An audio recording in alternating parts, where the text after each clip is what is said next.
whilst I've got my 130 on the stand, and this is just after winter, you can see all the dirt and stuff. I have to wash all this lot off. But I just wanted to, just before I put the truck down, I thought I'll show you what I actually did to my 130, to the rear cross member. I actually just boxed it all in. I made a piece of steel and I welded it in, and wherever it was a bit, there's a few gaps, I just put some sealer, body sealer in it, just to stop all that dirt and corrosion building up. Now obviously you can't fasten bits and pieces on here like your, I don't know, like grab bars and things like this, but it does work tremendously if you want to stop all the dirt spraying up from the wheel. And this has been on 5 years now and it's not been much of a trouble.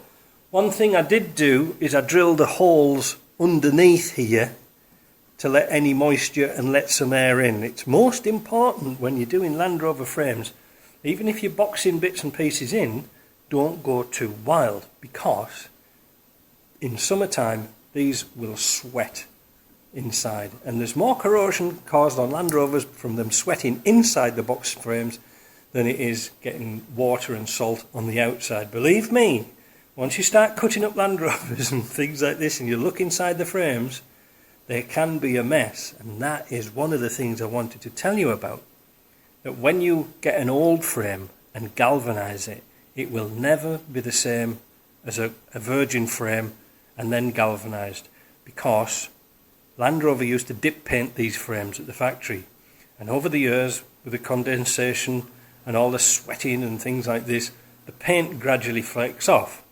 So when you go down to the you've got a frame that's really good and you sandblast it and you galvanize it, what you don't realize is that zinc won't get inside the frame, because you can't put the acids that they use in the zinc plating place for the galvanizers will not take paint off.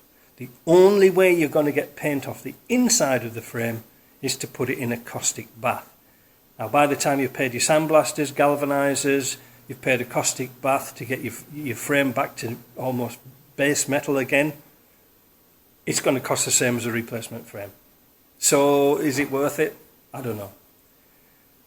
The one thing I would say, if you have galvanized your frame, your old frame, is to get some wax Dinitrol or anything inside that frame to stop it from corroding, because what will happen, you'll have patches inside the frame where the acid in the galvanizing place has taken the rust off but left the paint, and then further on down a few years later the paint will come off, and then it's all that bare metal is then exposed and it will rust like crazy. Believe me, I have seen it. I have seen galvanized frames all rusting from the inside.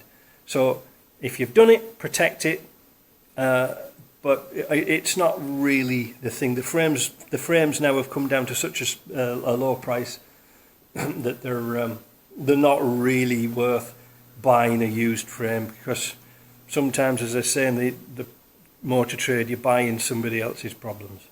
All right, I hope that helped a little bit there. One of these days we will do some rust proofing on this car. I'm going to show you a product that I use. But like I say, we did this 5 years ago, and it's had 5 winters in Quebec. And believe me, we drive through an awful lot of salt and corrosion.